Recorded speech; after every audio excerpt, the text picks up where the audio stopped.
नमस्कार फ्रेंड्स, आइए स्टार्ट करेंगे आज पर्यायवाची शब्द की एक शानदार क्लास। उम्मीद करता हूं ये क्लास आप सभी को पसंद आएगी। तो पर्यायवाची शब्द की ट्रिक आज हम स्टार्ट करने वाले हैं। चलिए, तो देखिए, पानी, पानी का मतलब जल, ठीक है। और पानी के पर्यायवाची अगर आपको याद है तो आप इससे लिंक करके, इससे जोड़कर बहुत सारी चीजों को आप याद कर सकते हैं। कैसे याद करना है? तो देखिए, पानी का पर्यायवाची है जल, नीर, वारी, तोय, अंबु, उदक। तो सबसे पहले पानी का पर्यायवाची क्या है भाई? जल है, नीर है, वारी है, तोय है, अंबु है, उदक है। ये शब्द आपको याद होने चाहिए। अब इससे लिंक करके हम कमल का पर्यायवाची देखेंगे। तो कमल क्या होता है? पानी में उगने वाला, पानी में उगने वाला फ्लावर है कमल, ठीक है। तो हम क्या करेंगे? पानी के पर्यायवाची में ज जोड़ देंगे। क्या जोड़ देंगे? ज। ज का मतलब होता है उगने वाला, जन्म लेने वाला, तो जहां पर वो प्रोड्यूस होता है, उत्पन्न होने वाला। तो जल, जल में ज जोड़ दिए तो जलज आ गया। जलज किसका पर्यायवाची है? कमल का। नीर, पानी का पर्यायवाची नीर था, नीर में आपने ज जोड़ा तो नीरज बन गया। और नीरज भी किसका पर्यायवाची है? कमल का, ठीक है। उसी तरीके से वारी में आप क्या जोड़ दो? ज जोड़ दो तो वारिज आ गया। उसी तरीके से अंबु, जो कि पानी का पर्यायवाची है, अंबु में आप ज जोड़ दोगे तो क्या आ जाएगा? अंबुज। और ये भी किसका पर्यायवाची है? कमल का। तो इस तरीके से पानी से लिंक करके हमने कमल का पर्यायवाची याद कर लिया। बनेगा। ज का मतलब होता है जन्म लेने वाला, और कमल कहां जन्म लेता है? पानी में जन्म लेता है। इसीलिए ये सब ट्रिक हमारी काम कर रही है। बनेगा? बनेगा सभी को? चलिए, अब देखिए, बादल, बादल क्या देता है भाई? पानी देता है। पानी देना, देना, देने वाला है, पानी देने वाला है, पानी का दाता है वो। बनेगा? पानी उत्पन्न करने वाला है, पानी का प्रोड्यूसर है। तो दा लगा दो। दा मतलब है देने वाला, दा मतलब देने वाला। तो अब देखिए, जल में दा लगा दो। अभी जा लगाए थे तो क्या बना था? कमल बना था ना। और दा लगाओगे तो क्या बनेगा? बादल का पर्यायवाची। जलद, नीरद, वारिद, अंबुद। जलद, नीरद, वारिद, अंबुद। अब ये सब क्या देते हैं भाई? दा का मतलब जब भी लगेगा तो आपको क्लिक करना चाहिए कि ये किसका पर्यायवाची है? बादल का। पानी को जो देगा वही तो बादल है। बनेगा? उसके बाद देखिए, समुद्र, समुद्र के लिए क्या होता है भाई? समुद्र में क्या समाता है? आप ही लोग बताइए। पानी समाता है, पानी। तो समुद्र की जब हम बात करेंगे तो हमको लगाना है धी। पानी का खजाना, निधि। निधि मतलब क्या होता है? पानी का खजाना, जो संचय करता है, पानी को इकट्ठा कर देता है, विशाल पानी, पानी का विशाल भंडार क्या कहलाएगा? समुद्र। तो जब अगर पानी के साथ अगर धी या निधि लगा दो, धी या निधि, दोनों का मतलब क्या होता है? इकट्ठा करने वाला बैंक, पानी का बैंक है। समझ रहे हो? तो जल्दी, जल्दी, निर्धि, निर्धि, वारिधि, वारिधि, तोय निधि। यहां पर निधि लगा हुआ है तोय में, तोय में क्या लगा दिया? निधि, बाकी में धी। तो ये सब किसके पर्यायवाची बन गए? समुद्र के। तो अगर धी या निधि लगेगा तो उसका मतलब होता है धारण करने वाला, इकट्ठा करने वाला। बनेगा? अब देखिए, यहां पर उसकी एक समरी दी गई है। पानी का पर्यायवाची है जल, नीर, वारी, तोय, अंबु, उदक। और यहां पर ज लगा दिए। कमल मतलब क्या लगाना है आपको? कमल जब भी बनाना है तो क्या लगा देना है? ज। और अगर आपको बादल बनाना है तो क्या लगा दो? दा लगा दो, पानी वाले में, ठीक है। समुद्र में क्या लगा दो? धी। समुद्र में क्या लगा दो? धी।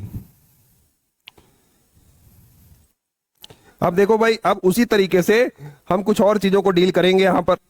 जैसे कि रात और चंद्रमा का क्या ट्रिक होगा? तो देखो, रात का पर्यायवाची बना दो और फिर चंद्रमा को उससे लिंक कर दो। तो रात का पर्यायवाची आपको पता होगा, निशा। पहला तो निशा रजनी है ना, निशा, रजनी, विभावरी, यामिनी और रैन, रैन बसेरा। रैन बसेरा जो हमारे यहाँ चलता है धर्मशाला टाइप से, है ना। तो ये सब क्या हो गया? रात्रि का पर्यायवाची हो गया, रात का पर्यायवाची हो गया। रात्रि भी होता है एक। अब देखिए, अब अगर अपने को रात के शब्द से चंद्रमा बनाना है तो हम क्या करेंगे? उसमें कर लगा देंगे, कर या ईस। रात को ड्यूटी कौन करता है बताइए आप लोग? चंद्रमा करता है, तो कर लगा दो। समझ रहे हो? करने वाला मतलब है यहां पर ड्यूटी करता है, जो रात को अपना कर्तव्य पूरा करता है, जिसके कारण रात की शोभा बढ़ती है। समझ रहे हो? तो निशाकर, ठीक है। रात का स्वामी कौन है भाई? चंद्रमा। रात का स्वामी कौन है? रजनी का पति बोलते हैं ना चंद्रमा को, बनेगा रजनीश, राकेश, राकेश सॉरी, राकाधन ईस, राकेश, राकेश। ये सब चंद्रमा के पर्यायवाची है। किससे लिंक हो रहे हैं? नाइट यानी रात से। तो चंद्रमा रात का स्वामी है, इसीलिए यहां पर ईस या नाथ लगाया गया है स्वामी के लिए। अब देखिए सूर्य, सूर्य को किससे लिंक करना है? उसके कार्यों से, समझ रहे हो?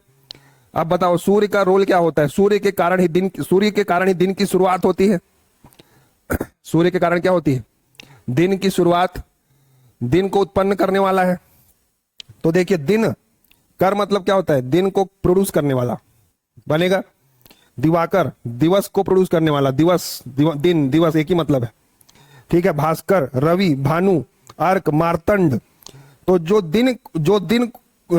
दिन को प्रोड्यूस करता है या प्रकाश फैलाता है उसको क्या बोलेंगे? भास्कर बोलेंगे। समझ रहे हो? भास्कर का मतलब होता है प्रकाश देने वाला, प्रकाश, प्रोड्यूसर ऑफ लाइट बनेगा। आगे बढ़े, देखिए सूर्य के पर्यायवाची। तो सूर्य क्या करता है यही सोचकर आपको याद करना है। यहां पर सूर्य का जो ड्यूटी है ना, सूर्य का जो काम है सूरज का, उसके आधार पे उसके पर्यायवाची बने हैं।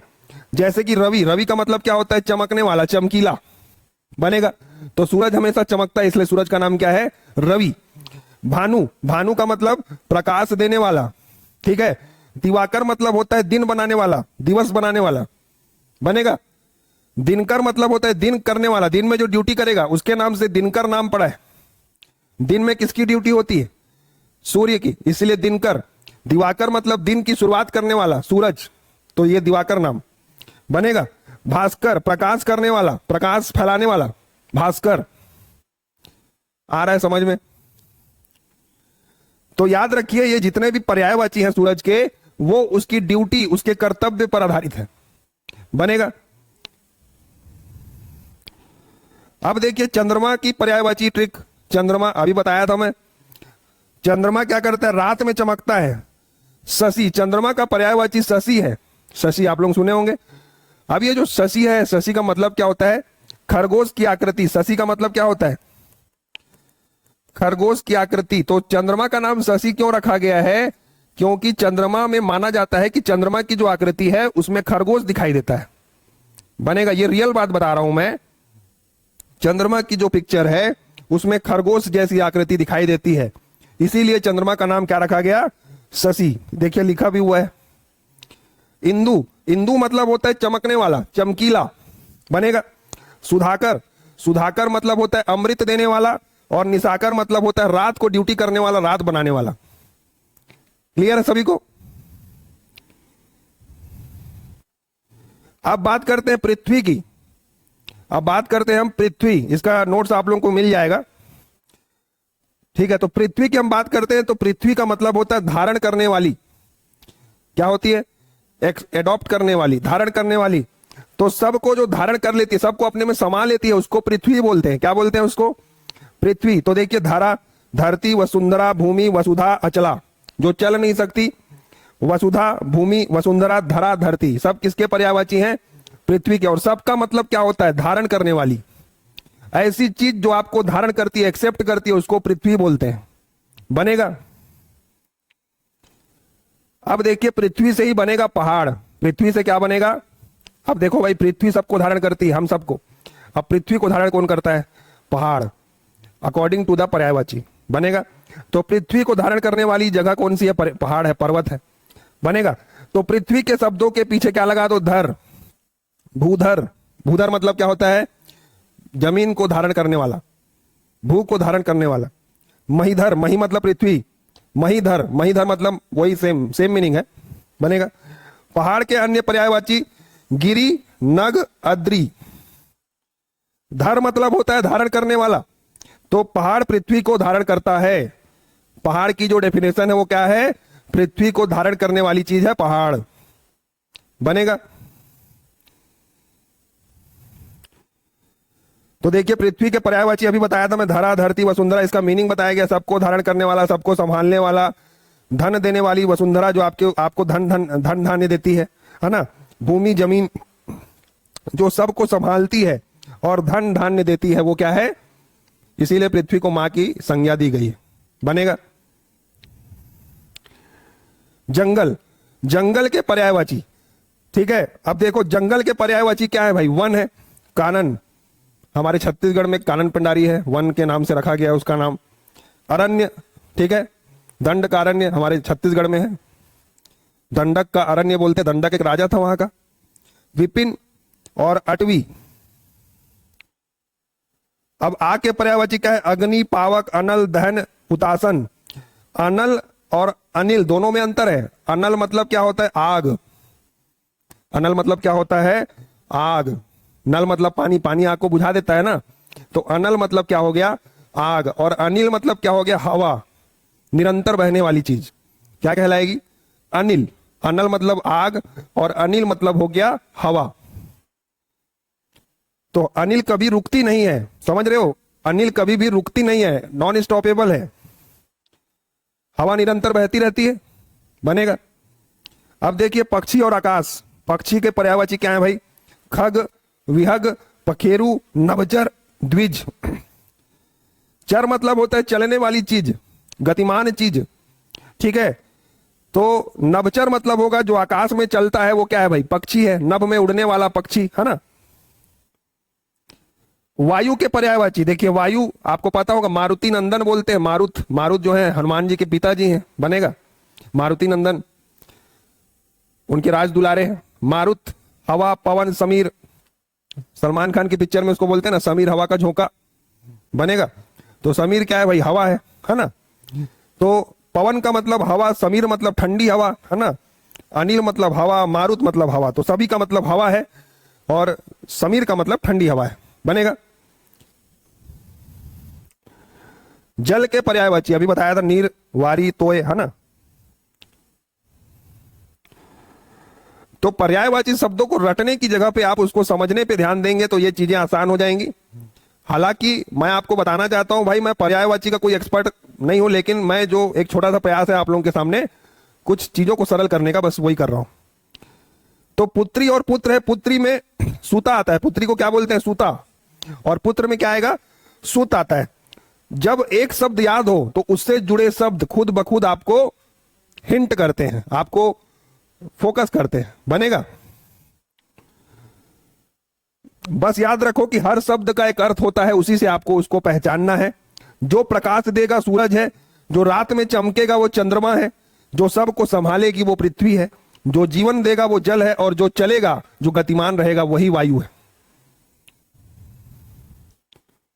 अनल वर्सेस अनिल, इसमें बहुत कंफ्यूजन होता है। अनल मतलब अभी बताया मैं, आग, अग्नि। अनिल मतलब पवन, हवा। बनेगा। तो देखिए पानी की जो ट्रिक है मैं आपको बताया कि अगर ज लगाओगे तो किसका पर्यायवाची बन जाएगा, कमल का। द लगाओगे देने वाला, पानी देने वाला, बादल। और धी लगाओगे पानी का भंडारण करने वाला, समुद्र, धारण करने वाला समुद्र। बनेगा। उसके बाद रात में मैं कर लगा दूंगा, ईस लगा दूंगा, नाथ। ईस मतलब भगवान, नाथ मतलब स्वामी, कर मतलब करने वाला। तो रात को ड्यूटी कौन करता है, रात का स्वामी कौन है, रात का भगवान कौन है, सब चंद्रमा है, चंद्रमा का पर्यायवाची। सूरज मतलब दिन का राजा, तो दिन में अगर कर लगा दो, ठीक है, तो क्या बन जाएगा, सूरज। चमकीला, दिन को उत्पन्न करने वाला, सब किसके पर्यायवाची हैं, सूरज के। पृथ्वी को धारण करने वाली चीज, पहाड़, तो पृथ्वी के पर्यायवाची में धर लगेगा तो वो किसका पर्यायवाची बनेगा, पहाड़ का। उसी तरीके से नभ में चर लगा जाएंगे, नभ में चर लगेगा, नभ में जो विचरण करेगा उसको बोलेंगे हम पक्षी, तो पक्षी का पर्यायवाची बनेगा। बनेगा। उसी तरीके से अनल और अनिल अलग अलग है, अनल मतलब आग है, अनिल मतलब हवा है। एग्जाम में ये सब क्वेश्चन आपसे पूछे जाते हैं। सूरज, रवि, भानु, दिवाकर, दिनकर, भास्कर, अर्क, मार्तंड, चंद्रमा, शशि, इंदु, सुधाकर, निशाकर, रजनीश और राकेश। पृथ्वी, धरा, धरती, वसुंधरा, भूमि, वसुधा, अचला। जल, नीर, वारी, तोय, जल, अंबु और उदक। वायु, पवन, समीर, अनिल, मारुत। क्लियर है।